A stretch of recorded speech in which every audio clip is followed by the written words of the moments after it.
baharından Nəğməmlər bir də keçib öz diyarından Bol bəhrət bulan düzüm, il düzüm, şırvan düzüm Gəl gəl düşən Azərbaycan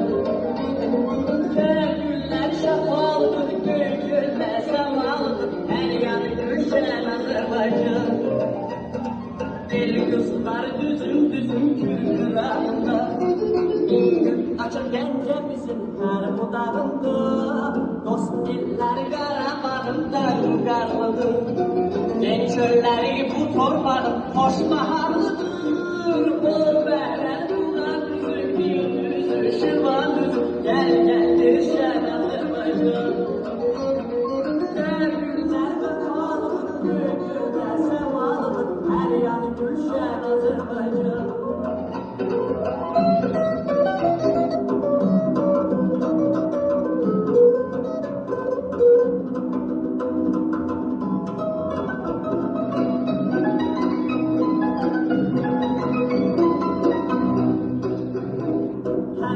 Nasıl ayla çalan köy Xəzərim var